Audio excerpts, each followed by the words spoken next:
qui aimeriez bien avoir plus de temps pour vous.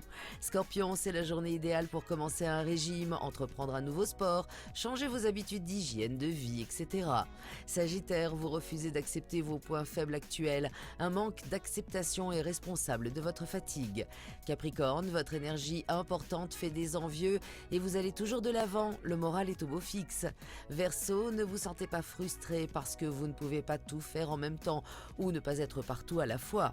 Poisson, vous avez une grande sûreté de goût et quand vous partagez vos passions avec votre entourage, c'est un enchantement. Passez tous une très belle journée.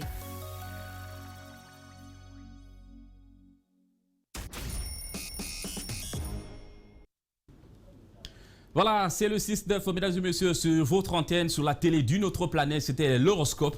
Tu es de quel signe, toi, Théophile? Je sais pas. Je sais pas. Je sais pas, je sais pas. C'est bizarre. Je me réveille tous les matins et puis voilà, et puis ça va quoi. Je passe ma journée bonne. Il faut dire que bon, je suis pas trop ça quoi. Parce que parfois, ce que tu écoutes, ça peut... Tu vois, mais quand même. Et toi, tu es de quel signe? Moi, je suis signe vierge. Et voilà. Okay. Mais voilà, je m'en tamponne carrément. Quoi. Le matin, quand je me réveille, je prie et tout.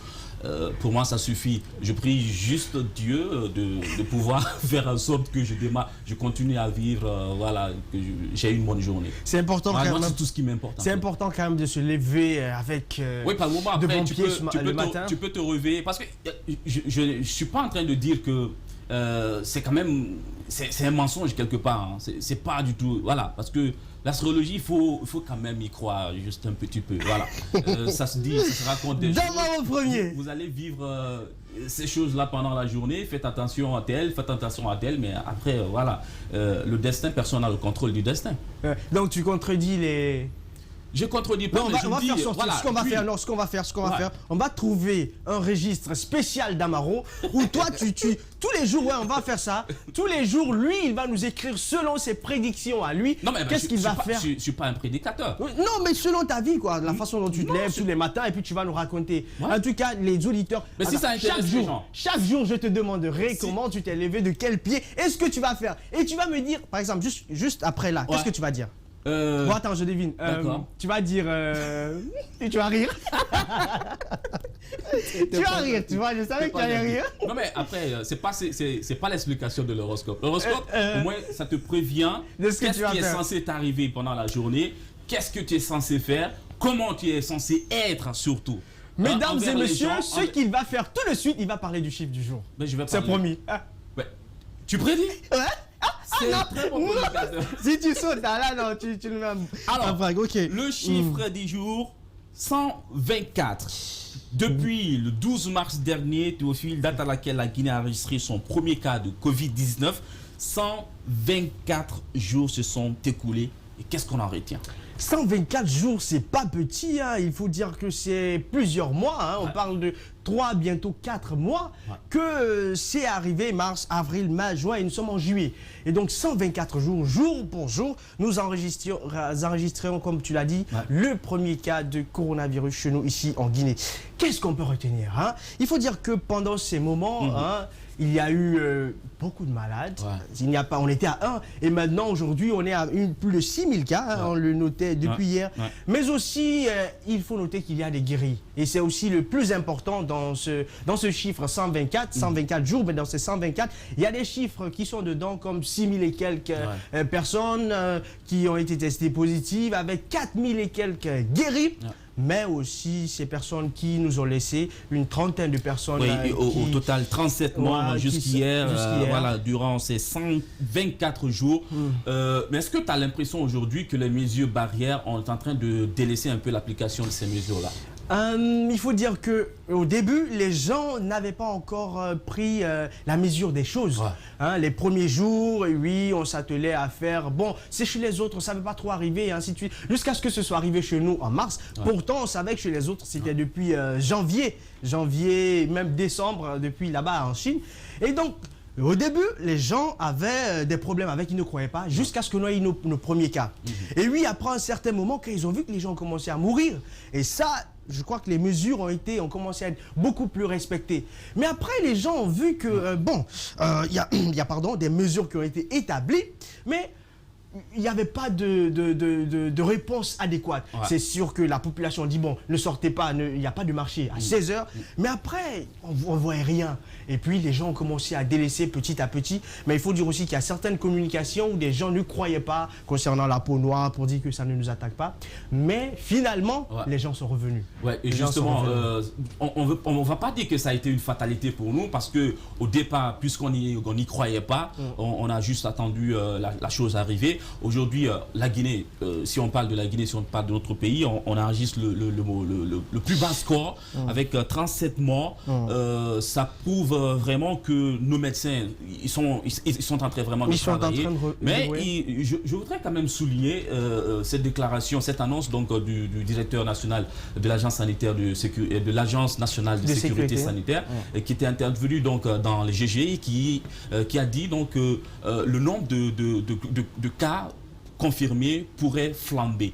C'est quand même inquiétant. Oui, moi, tout au début de la pandémie, je le disais, il y a beaucoup de gens aujourd'hui qui se promènent et qui ont le virus dans le corps, mais qui ne sont pas encore allés se faire dépister. Alors, lui, il a annoncé un dépistage massif qui va intervenir très bientôt. Je crois certainement peut-être que ça a déjà commencé. Voilà, ça a déjà commencé. Ouais. Il a dit quand même qu'on pourrait avoir avec vraiment une flambée de cas confirmés. Et c'est pour dire qu'il y a encore des gens qui sont réticents, qui ne veulent pas aller se faire dépister. Il faut, je le dis aujourd'hui à tous les téléspectateurs, à tous ces gens qui nous suivent, il faut qu'ils aillent se faire dépister pour connaître leur statut. C'est en ce moment-là, ils pourront eux-mêmes sauver leur vie, mais aussi la vie de leurs proches. Celle des autres. Oui, ce n'est pas à négliger parce qu'on a vu des pays frontaliers ici chez nous en Guinée où ils ont pensé que c'était fini. Mais après, ça a rechuté. Hein, les pays voisins à côté, même au Sénégal, à un moment, ils avaient annoncé la réouverture des classes. Mais après, il y a eu des cas et ainsi de suite. Donc, c'est pas tant qu'on n'est pas arrivé à une phase où il n'y a personne, où tous les cas sont circonscrits, il ne faut surtout pas baisser la garde. Et oui, c'est donc le chiffre du jour 124. 124 jours. On n'en a pas fini. Moi, j'aimerais te poser une question quand même. C'est par rapport à l'état d'urgence sanitaire. Est-ce que tu penses qu'aujourd'hui, c'est important qu'on continue à vivre ce moment-là? Tu me mets dans une... D'accord. Moi je suis pour une continuité de respect de ces mesures. Parce qu'il faut dire que, au-delà même, moi je pense qu'au-delà de cette pandémie, c'est-à-dire au-delà du fait qu'on nous impose certaines mesures, il y a des choses qu'il faut faire au quotidien.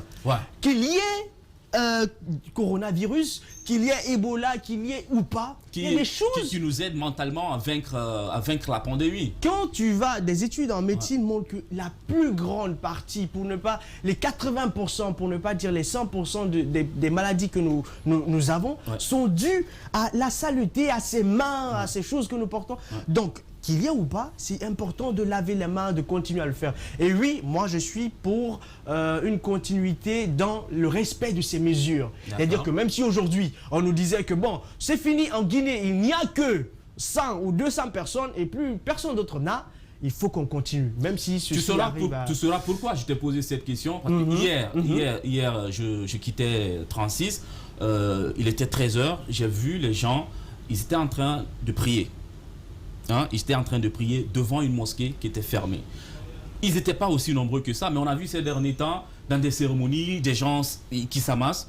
Mine de rien, la simple protection qu'ils pensent avoir, c'est le port des masques et tout. Mais je me dis aujourd'hui, pourquoi l'État laisse passer toutes ces choses-là, alors que les gens, ils peuvent quand même... ils peuvent quand même ouvrir les mosquées, les lieux de culte pour permettre aux gens quand même de venir. Parce que la foi, parfois, bon, moi, ça n'engage que moi, mais je me dis que la foi aussi peut aider Ouais, pourquoi tu ris? Ah, Damaro premier. À vaincre certains La obstacles. foi, et puis il dit la foi parfois. Oui. Damaro premier, hein, Ouais, mais je le imagine dis, qu'on... ça n'engage que moi. Parce que moi, je sais, autant de fois que j'ai eu des soucis, c'est ma foi, c'est les prières que je fais. Ouais, mais attention, Damaro. Qui me protègent. Damaro, tu portes tout le temps des chaussures. Pourquoi tu portes des chaussures? Pourquoi tu portes des chaussures? Ben, pour me protéger. Pour te protéger de quoi? Pour me protéger, voilà. Des cailloux, des cailloux, des épines pour éviter que je me blesse. Pourtant, tu as la foi. Ouais. Pourquoi tu marches pas pieds nus? Ben, c'est l'explication que je viens de donner. Après, qu'est-ce qui explique le fait... Maintenant, je te dis donc, Ouais. tu vois, le fait que tu portes des chaussures, tu as la foi pourtant. Ouais. Mais tu sais que, même ayant la foi, si tu ne portes pas des chaussures, des trucs peuvent arriver. Alors, non, attends, pour faire le lien. Non, attends, je t'explique. Si je te dis pourquoi toi tu pries, pourquoi tu es... Parce que Non, je sais que tu es très bon t'explique. chrétien. Ouais. Qui t'a dit ça? Je t'explique. Oh, je t'explique. Attends, non, je finis. Théophile ne va pas à l'église. Aller à l'église ne fait pas forcément de moi un très bon chrétien. Mais je poursuis, on n'en est pas là. D'accord. Et donc, je disais que c'est important. Tu sais, Dieu nous a donné cette intelligence de savoir et de pouvoir distinguer les choses. Tu vois, même on part à l'hôpital. Pourtant, tu es un bon croyant. Tu pars à l'hôpital quand même, Évidemment. tout en sachant que les médecins ne peuvent pas guérir. Ils vont apporter des médicaments. Mais tu sais que c'est Dieu qui va te soigner. Mais tu vas quand même parce que c'est important. Voilà, donc moi je suis pas pour l'instant, en tout cas, si les mesures sont respectées, je suis pas pour. C'est le chiffre du jour 124. N'oubliez pas 124 jours. 124 jours, mesdames et messieurs, on vous rappelle 124 jours maintenant depuis qu'on a affaire avec cette pandémie du coronavirus. La Guinée, on vous le rappelle, a enregistré son premier cas de Covid-19. C'était exactement quand est-ce Le 12 mars. Le 12 mars, Oui. le 12 mars, évidemment. Et aujourd'hui, on continue encore à nous battre contre cette pandémie. On enregistre à ce jour 37 morts. Mais je pense bien avec l'effort que l'Agence nationale de sécurité sanitaire est en train d'abattre avec les autorités sanitaires, le gouvernement aussi, on parviendra à bouter cette maladie hors de nos frontières. On va aller tout de suite avec l'éphéméride. Nous sommes lundi 13 juillet, Théophile, et c'est le 194e jour de l'année. Il reste 171 jours avant la fin de l'année. Les personnes nées aujourd'hui, comme je le disais, sont du signe cancer. Ouais, bref. Tu es né quand toi-même? Moi, je suis né le 6 septembre. Septembre, tu es loin, Ouais, ça je va suis pas loin, me je suis trouver loin, je suis ici. là, je suis là. Tu seras seul, on va venir passer l'éphéméride et puis on dira Damaro est né le 6 septembre. Le 6 septembre. Et oui, c'est vrai, c'est aujourd'hui. Il nous reste donc 171 jours. Mais il faut avant dire la que fin de depuis là, cette année a presque été un peu compliqué, un peu vide. Et... En fait, on aurait souhaité que 2020 n'arrive pas en fait. Bon, on ne dirait pas ça, peut-être ça nous a pris, quand même. Après tout ce que 2020 est en train de nous faire vivre, hein, la pandémie et puis les grosses célébrités, déjà on profite de l'occasion pour encore présenter nos sincères condoléances à tous qui ont perdu les êtres chers pendant ce mois, pendant cette période de pandémie, et à ces célébrités aussi qui sont parties, Mori Kanté, voilà, et tant d'autres. C'est quand même, on a connu vraiment une année sombre. Hein. Une année, surtout dans le domaine de la culture. Ouais. Autant en Guinée qu'en Afrique. Hein, beaucoup avec les Manu, tout ça. Beaucoup de personnes sont parties. Faut dire que ça a été très très compliqué, très compliqué. Le 13 juillet, ça correspond aussi à la naissance d'un acteur, un célèbre acteur américain. Ouais, et lui, il est né le 13 juillet 1942 et c'est à Chicago. Il s'appelle Harrison Ford et il a 77 ans. Harrison est un acteur américain, hein, connu notamment pour ses rôles de Han Solo. Et c'est dans la saga de Star Wars, hein, vous connaissez, et celui d'Indiana Jones. Hein. Il met aussi sa notoriété au profit de l'écologie, à la préservation de l'environnement et à la conservation de la nature, dans le cas critique de la déforestation des forêts tropicales. Hein. Il a fait de très beaux films, hein, Indiana Jones. En fait, ce sont des classiques. Hein. Quand on parle de classiques, des films qui vraiment ont marqué une certaine époque, ou quand on parle de Star Wars et ainsi de suite, des gens qui regardent, des millions de personnes qui attendent la sortie des films. Ouais, il faut dire que lui, c'est un acteur de ce sens. Aujourd'hui, il a 77 ans. Et ce qui est important à noter, c'est qu'il ne se limite pas seulement à faire du film. Oui, il la plupart des acteurs américains, ils le font en fait. Des célébrités, elles sont dans dans leurs activités initiales, mais elles font aussi autre chose en fait. Oui, et surtout, ils s'intéressent à l'écologie. Ouais. Toi-même, tu sais, cette période avec les tonnes de production de gaz à effet de serre, Ouais. la nature qui se pollue. Donc, il est dans l'écologie. Et il vient en aide à des populations dans ce sens et autour de lui. Comme pour dire que ce n'est pas seulement les tracteurs qui comptent, mais aussi, surtout, aider la population qui est autour de nous. Moi, je ne me rappelle pas exactement les titres des autres films d'Harrison Ford que j'ai regardés, mais c'est un très bon acteur.